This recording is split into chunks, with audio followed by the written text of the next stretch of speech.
This is what leaving the Paris Climate Agreement could mean for the U.S. U.S. President Donald Trump confirmed on Thursday that the United States is saying au revoir to the Paris climate deal signed 2 years ago by President Obama. Syria, Nicaragua, and the U.S. are now the only countries that are not members of the 2015 Paris Climate Agreement. The move to leave the deal will create uncertainty about the future of the renewable energy industry in the U.S.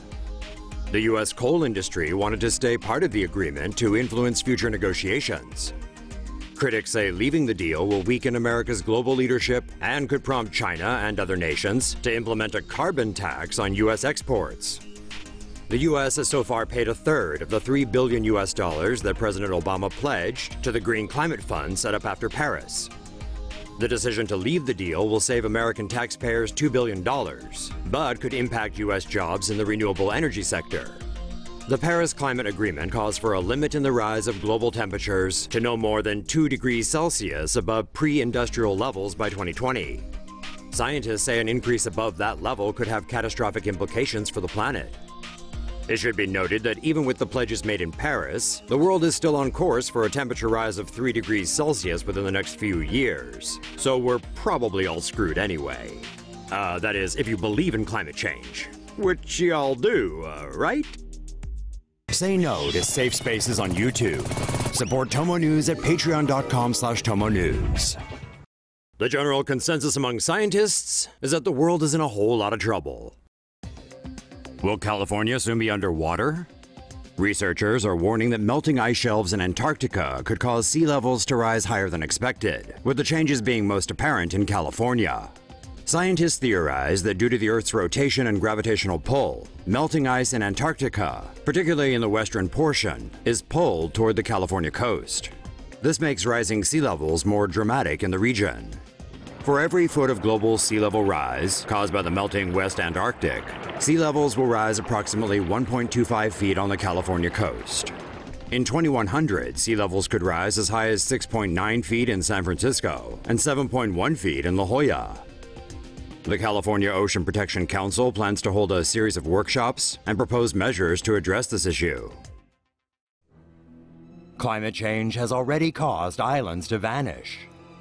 A new study led by University of Queensland researchers say that changes in global climate and the subsequent sea level rise has already led to the loss of multiple Pacific islands. A team of Australian scientists say that Isabel, one of the main islands of the Solomon Archipelago, has already lost 5 of its reef islands. Another 6 islands on Isabel have declined in area by more than 20% between 1947 and 2014. Meanwhile, residents of the island of Nuatambu have been forced to relocate to the nearby main island of Choiseul because of flooding. Of the dozens of homes that once stood on Nuatambu, at least 11 have already been swept away by the rising waters. While the global average rate of sea level rise has been 3.2 millimeters per year since 1993, the Solomon Islands have experienced an average rise by about 7 to 10 millimeters per year since 1994. The research team, who published their study in the journal Environmental Research Letters on Friday, discovered that the sea level rise has destroyed villages that have existed since the 1930s and has displaced numerous communities. Washington, D.C. could sink 6 or more inches by the end of the century.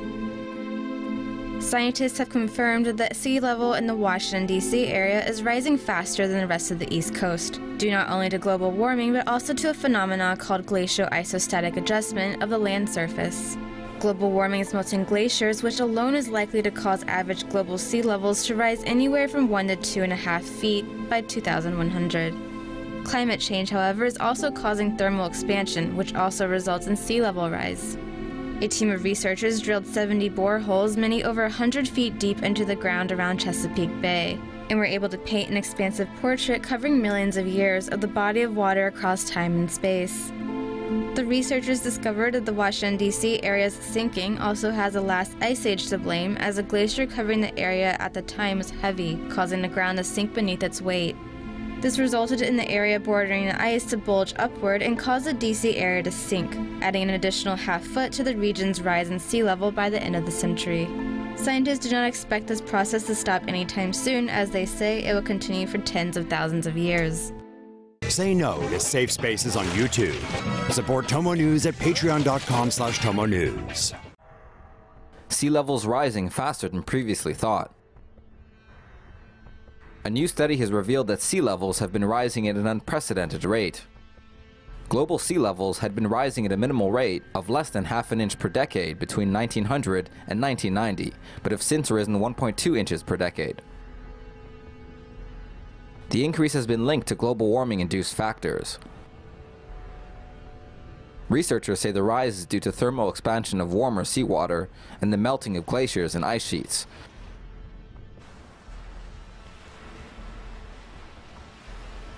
As well as the faster flow of water from the land to the ocean due to human irrigation projects.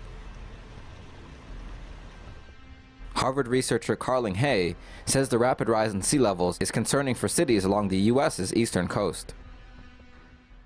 Thought climate change predictions were scary? Well, they just got a whole lot scarier.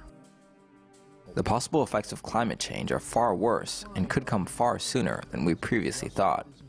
So says James Hansen, a leading climate change researcher who was among the first to warn the public about the serious effects of the buildup of carbon dioxide. The former director of NASA's Institute for Space Studies, along with 18 other leading climate scientists, published a paper this week predicting rapid sea level rises could happen within decades.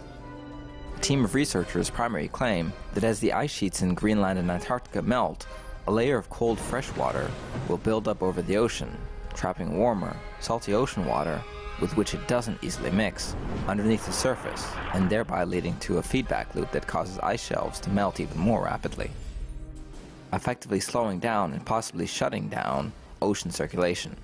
An idea apparently not too dissimilar from the premise of the 2004 disaster movie The Day After Tomorrow. The scientists believe that this ice melting will cool polar regions of the globe and warm areas around the equator, causing stark temperature variances that could make superstorms, such as Hurricane Sandy, which struck the U.S. East Coast with devastating effect in 2012, far more frequent. To argue their case, the researchers controversially claim that storms during the warm Eemian period 120,000 years ago were powerful enough to lift massive boulders, 1,000 tons in size, from the bottom of the ocean and hurl them ashore.